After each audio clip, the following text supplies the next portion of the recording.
was not one of the things I came to be Mechadish. I think everybody knew that part. We're in Chodesh Elul. And we know all the different Ramazim of Chazal, Ani Ladodi, Vidodi Li.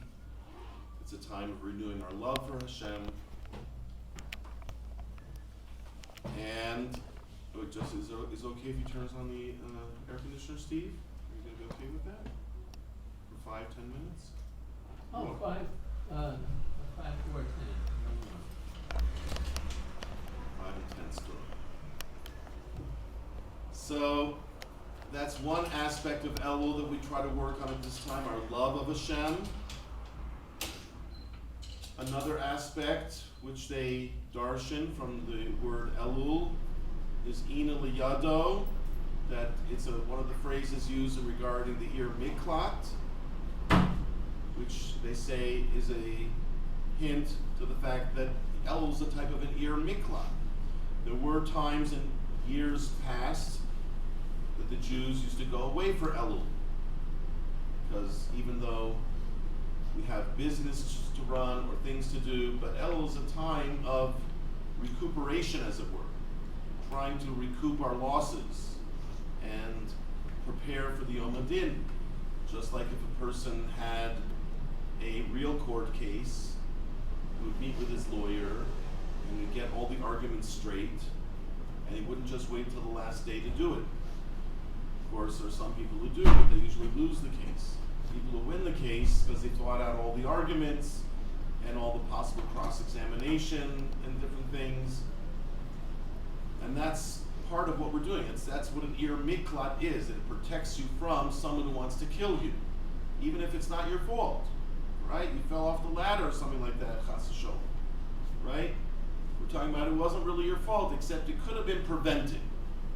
Okay? Now for that, the Torah says there is someone who's close to this person who was killed by accident, who's allowed to vent his anger and revenge, one of the few places in the Torah that allows for revenge and to kill you. So we should realize, as we, Baruch Hashem, had a sugya in Sukkah not so long ago about the Yetzer Hara, that he is like our enemy, that he really wants to kill us. The Gemara says it a few times, he wants to kill us. On the other hand, Rashi says he could become our servant. If we put him in his place and use him the right way, the actual Yetzer Hara could help us in our avodas Hashem. As it says, B'chol Levavecha, that the Yetzer Hara can help our avodas Hashem. It can make you want to learn more because you want to be the best or whatever, things that aren't necessarily lishma, but can spur you on to learn more and be better. But in essence, the Yetzer Hara, at least in the beginning, is like an enemy, right? Like imagine if you were in one of those tunnels in Gaza, and you are trying to get to a certain place, and all of a sudden you run into the enemy. It happened to one of the guys there, right? They were going, and all of a sudden they ran into the enemy in the tunnel. And the results are well known, right? They did not just say, can you let us pass, this is our tunnel, whatever. No. The fellow one of the cases where people died in the tunnel, because you meet your enemy, he has only one thing in mind, right? Which is unfortunately clear to us every day when we read the news, how many times they throw stones at us and stab us anytime they get a chance, and run us over anytime they get a chance, and so on and so forth. Unfortunately. Thank God Hashem is protecting us, or else the news would be even worse. So this is only a reminder that the Yetzer Hara is the same. He's not any different than all these Palestinian idiots, right? He has only one thing in mind: to kill you, to destroy you, to make you lose your olam haba. Except he feels like a friend. That's part of the problem. We've been living with him since we're little boys. It's like our brother. Like you grew up with a brother who's he's the evil brother who always saying, let's go steal some cookies, and let's go do this, let's go do that, and you listen to him because he's your brother, right? So you go and how many of us have a lot of exploits that we did with our little brother, our big brother, whatever. So the Yetzer Hara, unfortunately, has been living with us since we've been little. We kind of feel like he's our brother, and he tells us to do things that are fun and eat things that are delicious.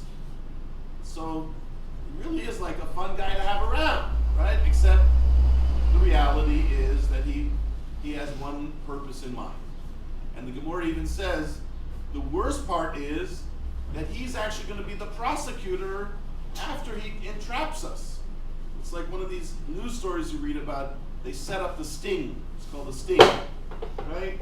And the same person who trapped the person into doing an avera, he's the same one that's putting it out on the media to let everyone know that you did it, and then they're bringing you to the court, and they're prosecuting you, and then they're throwing you in jail. Chas v'shalom.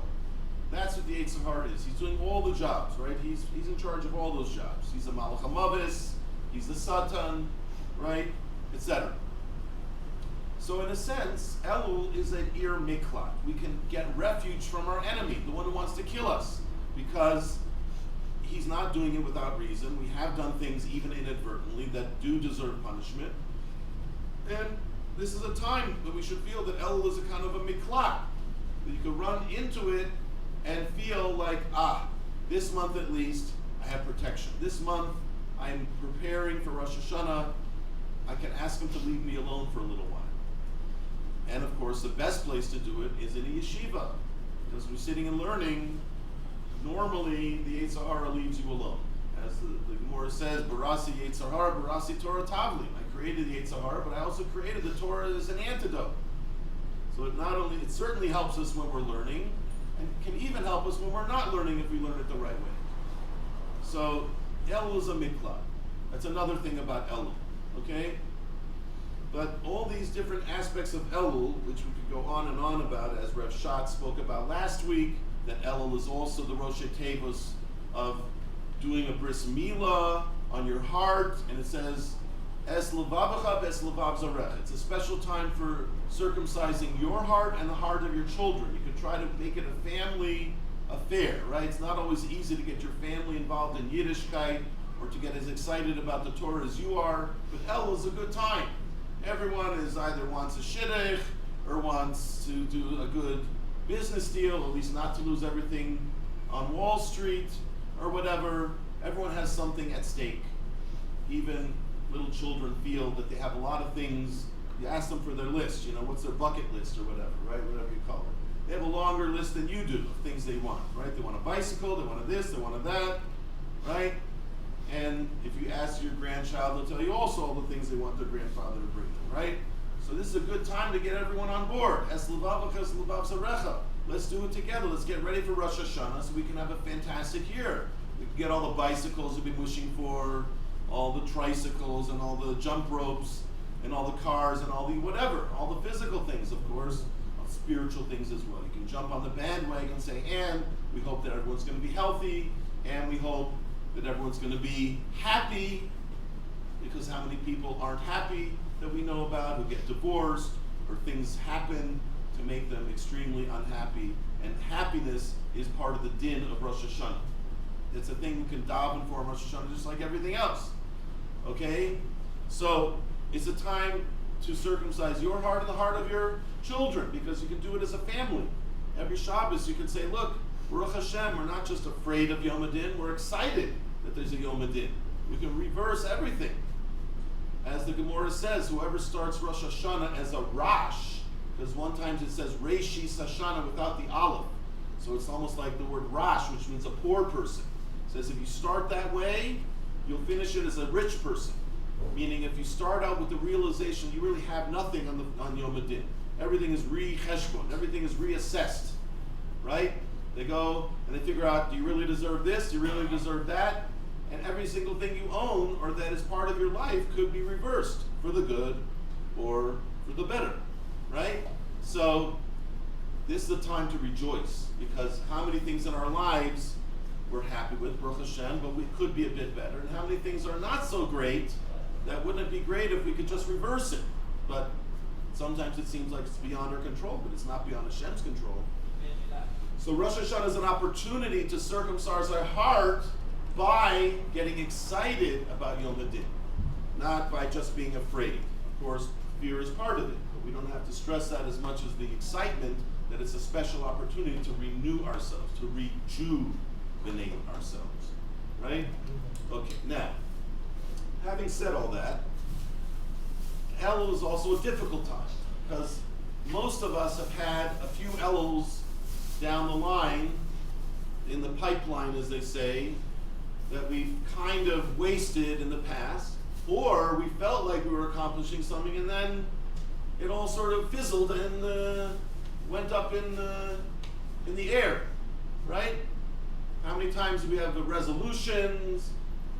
Just like Lahavdil L'Goyim make New Year's resolutions, we also make resolutions at this time of year, and with a lot of good intentions, things didn't always seem to work out, right? We said we're going to be better, I'm never going to say Lashon Hara again. And then what happened? Sorry to say, I don't want to say Lashon Hara, but some people spoke Lashon Hara. And we said, I'm never going to yell at my wife again. I'm always going to try to be pleasant and when I come home, not be an ogre, demand, where's my dinner, or whatever, right? Or why is this burnt? Not that my food's ever burnt, but I'm sure there are people who have that problem. And we've made all sorts of resolutions, but what happened to the resolutions? They became part of our past history and didn't always become our glistening future.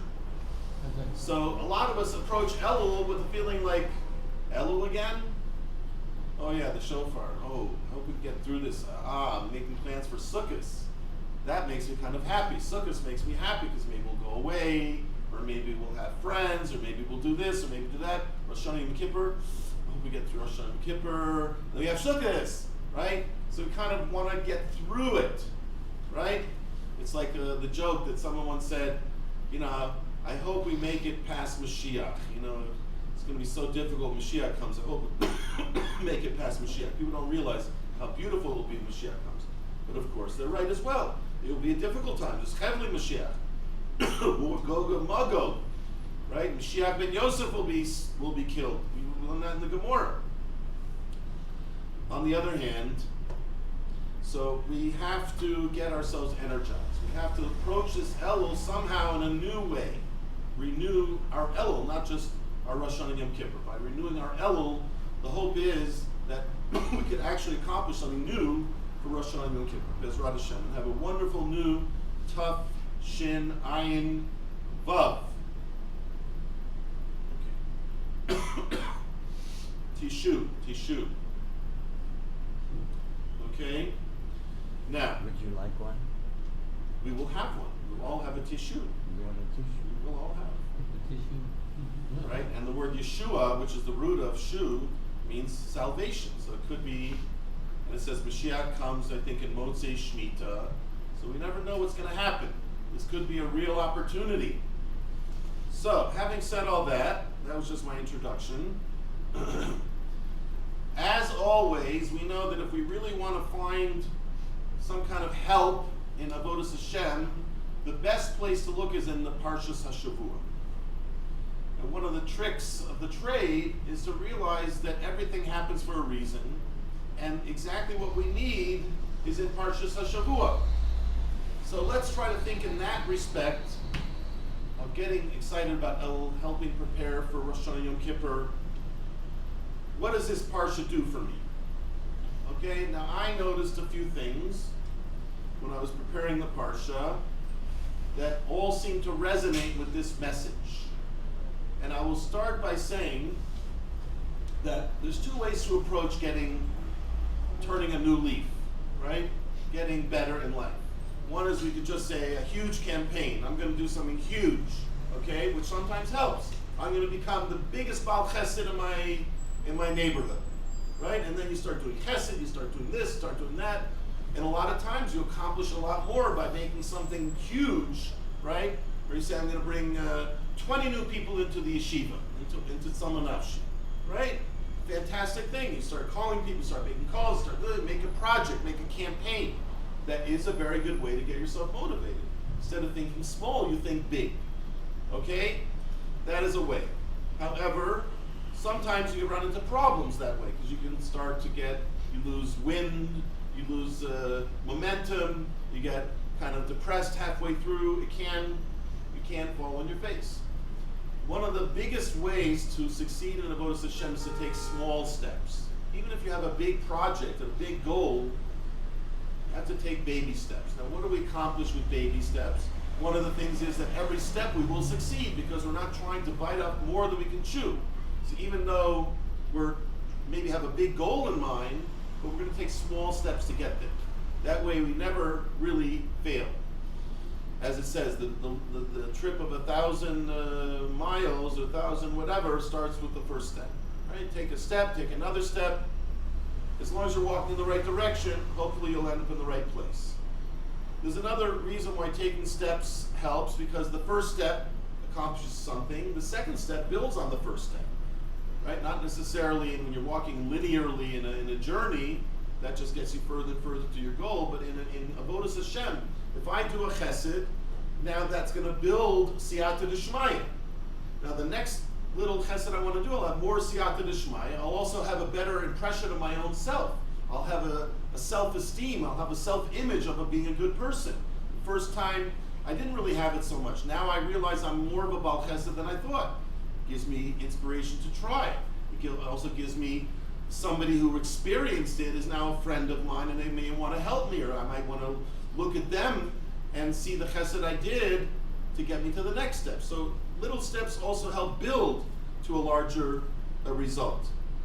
And as we said, you get more siyata d'shmaya. There's a story about Rabbi Yisroel Salanter in Memel, I think was the name, the German port town. Perhaps I've mentioned in the past. I was very impressed by this story, and I read once about Rabbi Yisroel Salanter. Of course, we know he was the famous beginner of the Musar movement, and he moved a lot of his Talmidim were Gedolim of the next generation, etc. But also, he was a practical rabbi as well as everything else. He became a rabbi of this certain small or whatever town in Germany. And Germany, as we know, became the leaders of the Haskalah movement. There was a lot of unfortunate assimilation and so far, which was happening there, and people were going away from Yiddishkeit. So we have the phenomenon that we had in America as well, that people come to shul on Shabbos morning, and right after Minyan, sometimes they even make it earlier, which looks great, right? They daven so early, like big tzaddikim, but then very soon after the Minyan finished, they go off to work. That's what they were starting to do in this port town. So Rabbi Yisroel Salanter, being the smart man that he was, realized that if he just comes in and just tells everyone it's usher to be Mechalel Shabbos, they're not going to listen to him, right? Because again, if the job seems too big, so he started with a small thing. He even recognized that they work, and he said to them, okay, I'm not going to tell you not to go to work, but when you go to load the ships and unload the ships and whatever, the main job in that town was loading, unloading the ships at the port, don't write down the orders, which normally used to write down, I loaded up this, I loaded up that, etc. And you have to show your foreman what you did, or at the end of the week, whatever. He said, wait till Motzi Shabbos. Try to push off the writing, which he accomplished two things. A, they did not feel that the rabbi doesn't understand them.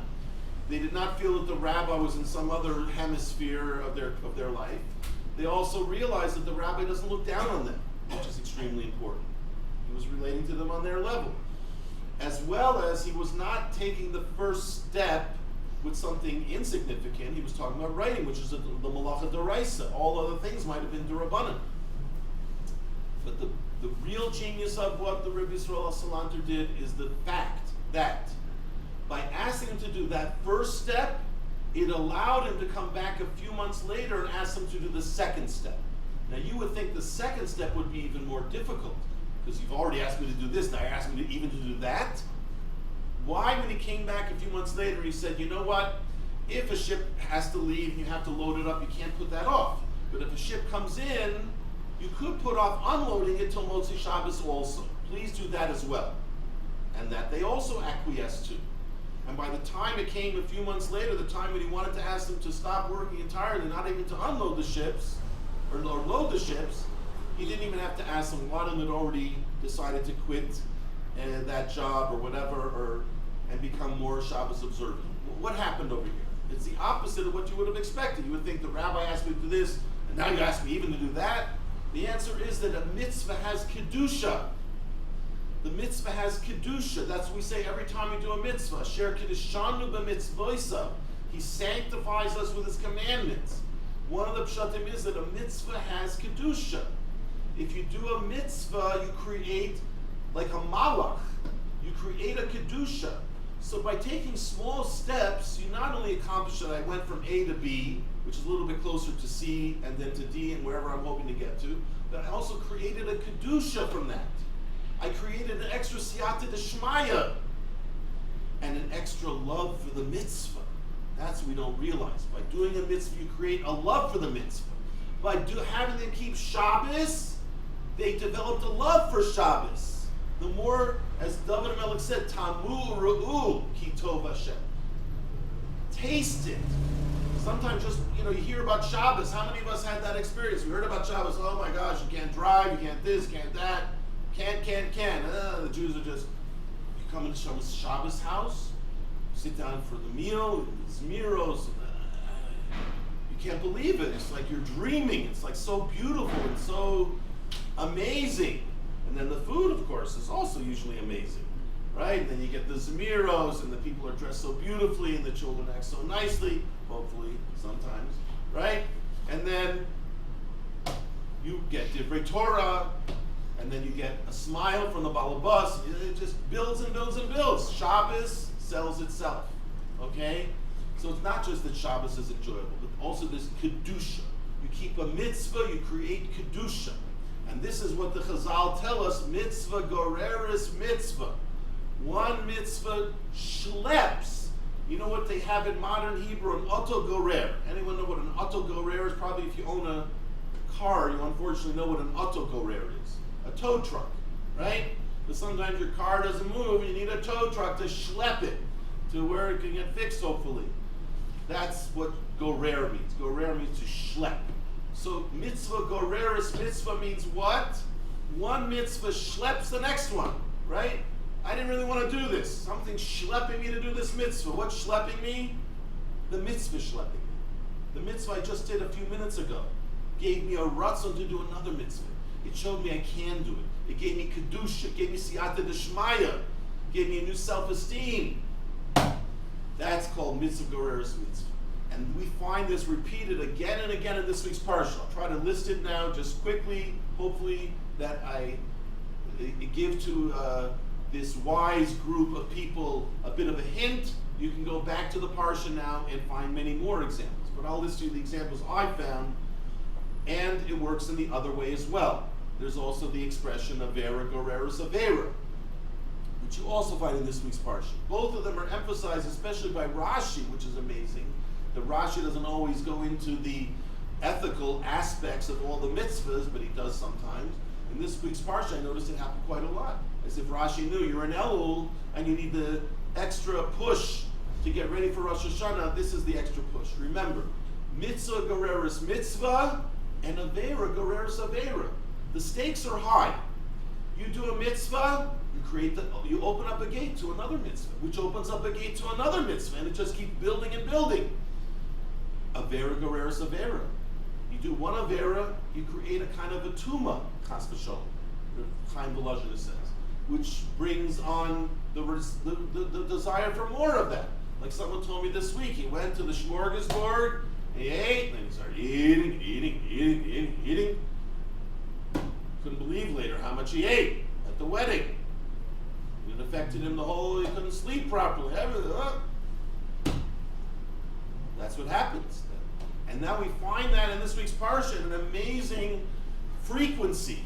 Just look, I couldn't believe how many times Rashi is saying it without saying it sometimes directly. Sometimes he says it directly, sometimes indirectly. The first one is obvious. Eishes Yifas Toar, the Torah allows you to take this goyish woman, a very big chiddush. But it says if he wouldn't have let you, he would have done it anyways. So Hashem said, you know what, instead of doing it as an Isser, I'll let you do it as a Heter. But it's really an Avera. What does it say it's going to lead to? The next parsha. Man has two wives, one he hates and one he loves. That's a horrible situation, right? Which actually, if you look in the Balaturim, he says it can also bring Kishuf into the house. Because if you have two wives, what happens? One of them is going to use Kishuf that her husband should hate the other one. I mean, we see by Yaakov Avinu what kind of rivalry there was just between Leah and Rachel, right? To the point where Rachel let Leah come in, and Leah says, "You took my husband." And the Balaturim says, look at one of the Balaturims here, I can tell you later which one it is. He says, actually, well, that's how you have one hated and one loved. The one was like davening or using kishuf that he should hate the other one. Anyhow, so that causes that hatred. That's the next level of Aveira. And then the final Ben Sura Mored. They have a horrible child who's rebellious, has to be put to death. Chas v'shalom. That's Aveira Goreres Aveira. So that's a horrible example of how we have to be so careful not to go into the area of Aveira. That could lead to another Aveira, another Aveira, another Aveira.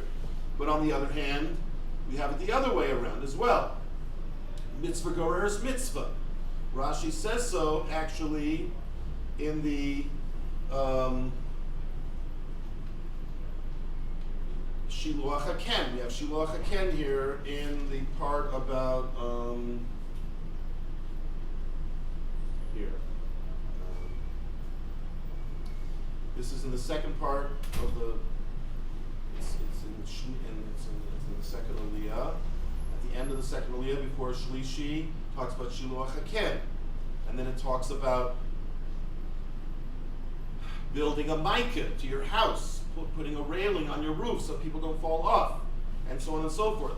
And Rashi says, if you are Makayim, the mitzvah of Shiluach HaKen, in the end, you'll be able to build a house, a new house, for which you'll have a micah.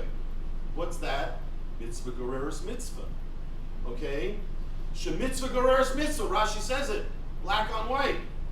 And then that's not the end of the picture, because that opens up a new door. B'takia l'kerem, then you get a vineyard, and sadeh, and then you get the mitzvah of how to keep the kerem, how to keep the vineyard, and so on and so forth, not with kiloim, etc. But partially the message is good things will start to happen, right? The more you take a small step in this direction, a small mitzvah, as Rashi says, Shiluach HaKen, you don't even have to spend money on it, right? No. Rashi says it's a mitzvah kala. It's an easy mitzvah. No spending money on it, and still you get an amazing reward. And then Rashi says mitzvah goreres mitzvah, and then it goes on to all the other things. Begadim naim, also the mitzvah of shatnez, which implies you have beautiful clothing. Rashi says. So that's Rashi, which I think should go on our front door. And then there's another few Rashis here and there, which you see, which he mentioned. This is going to lead to that. But here he has another one where he actually says the words of Aveira Goreres Aveira. That's in the parsha where it says a person got married and he said lashon hara against his wife, that she wasn't really a virgin and all of that. Rashi says Aveira Goreres Aveira, because if he hated her, that causes him to say lashon hara, right? We don't even think about it that way. But why do we say lashon hara on people? Because we don't like them. So what happened really was being over the Aveira, transgressing the Aveira of not hating your brother in your heart, which you're not allowed to hate any Jew, caused him to speak lashon hara. Rashi said that's also Aveira Goreres Aveira. So again, little steps are important. Little steps can get me to great places. It can also open the door to very harsh, bad things as well. And that's why this time of year we have to concentrate a lot on our individual actions, which can lead to great things or the other. And there's a number of other places